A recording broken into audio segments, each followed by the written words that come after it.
Let's jump right into this explainer. Today, we're decoding two ancient, deeply provocative texts that absolutely shatter our conventional expectations of religion and devotion. If you think historical scriptures are just about finding inner peace or going through the motions of comfortable rituals, well, prepare to have that idea entirely upended. We're looking at passages that demand something far more radical, and honestly, far more challenging than simple complacency. We're going to start right off the bat with pure shock value. Listen to these two intense statements. On one hand, you have an all-powerful deity explicitly rejecting traditional offerings, saying, "I find no pleasure in the blood of calves." And on the other, a messianic figure promising, "I have come to bring not peace, but the sword." It's incredibly striking, right? It forces us to immediately question everything we assume about what these texts actually require from their followers. Section 1. The Paradox of Devotion. A disruptive call. So true devotion disrupts the status quo. We're exploring how both of these historical texts argue that ultimate moral loyalty requires stepping entirely out of our comfort zones. It isn't about fitting seamlessly into society, it's about being an active catalyst for necessary and often deeply uncomfortable change. Moving to Section 2, Justice over Ritual, focusing on the book of Isaiah.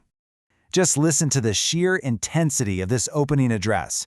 Hear the word of the Lord, princes of Sodom. Listen to the instruction of our God, people of Gomorrah. The speaker is literally equating their own audience with cities historically infamous for their ultimate destruction due to extreme wickedness. I mean, talk about a massive rhetorical slap in the face meant to wake the listeners up to the severity of their moral failure. There is a massive disconnect here between the expected devotion and the actual divine reaction. The people thought they were doing everything right, offering sacrifices of whole-birth rams, burning incense, holding new moon festivals, and offering long prayers. But the divine response? Visceral disgust. The text says God detests these festivals, closes his eyes to their prayers, refuses to listen, and is physically tired of the load. It's a total rejection of empty performative religion. And here's the explosive reason why. Your hands are full of blood. The text reveals exactly why these lavish offerings are being rejected. Religious ceremonies mean absolutely nothing. In fact, they're loathsome if the people performing them are actively participating in systemic harm and injustice. You simply cannot mask oppression with a religious festival. Instead of burnt rams and incense, the text demands actual, actionable commands. Wash yourselves clean, cease doing evil, learn to do good, make justice your aim, redress the wronged, hear the orphan's plea, defend the widow. The focus shifts entirely away from temple rituals and zeroes in strictly on radical social justice, fiercely protecting the most vulnerable members of society. That is what actual devotion looks like, according to Isaiah. Let's transition to Section 3. The Divine Sword. Turning to the Gospel of Matthew. Here, the theme of disruptive loyalty escalates to a deeply personal level. We're met with another incredibly jarring statement. Do not think that I have come to bring peace upon the earth. This intentionally defies all standard expectations of a peaceful, comforting Messiah. It's designed to shake the audience and deliver a really hard truth about the nature of his mission.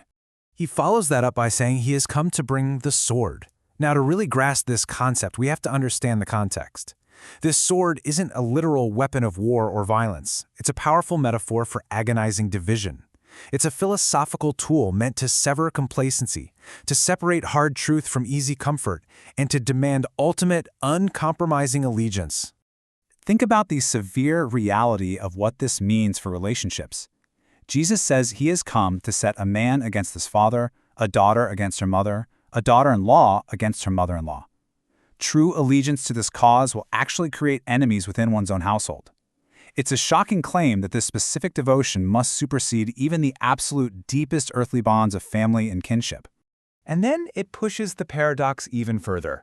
Whoever finds his life will lose it, and whoever loses his life for my sake will find it. Absolute devotion requires taking up a cross, which, remember, in that historical context, was a profound symbol of suffering and execution. It's about being willing to sacrifice one's own self-preservation to truly find meaning. It's the ultimate disruption of personal ambition. Which brings us to Section 4, the true cost of faith, a unified picture. When we synthesize these two ancient texts side by side, a remarkably unified picture emerges. The book of Isaiah disrupts social injustice by demanding active protection for the marginalized, the orphans and widows. The Gospel of Matthew disrupts personal comfort and familial structures by demanding absolute allegiance over even the closest family ties. Both texts brilliantly tear down the idea of passive religion, replacing it with a mandate that requires total, often very uncomfortable action. But Matthew doesn't just leave us with division and a sword. It pivots to outline the profound spiritual mechanics of hospitality and reward for those who actually accept this disruptive mission. Whoever receives you receives me, and whoever receives me receives the one who sent me. There's this deep, unbroken chain of connection and solidarity being established here for those willing to do the hard work. Let's walk through how the text builds this hierarchy of rewards. First, receiving a prophet gets you a prophet's reward. Second, receiving a righteous man gets you a righteous man's reward. But step 3 is where it gets incredibly grounding and accessible. Whoever gives only a cup of cold water to one of these little ones to drink, he will surely not lose his reward. This culminates in the fascinating point that even the absolute smallest act of solidarity, literally just offering a cup of cold water to someone in the trenches of this work, carries immense cosmic weight. It means everyone has a role to play in this disruptive justice. So, as we wrap up this explainer, I leave you with this final provocation. If true devotion, whether it's to a cause, a moral framework, or a divine mandate, actually requires the disruption of our peace and our comfort, what are we willing to sacrifice? Consider how these radical historical texts challenge our modern, often highly sanitized definitions of loyalty and justice. Think about what your cup of cold water is, or where your sword needs to be drawn. Thanks for exploring this with us.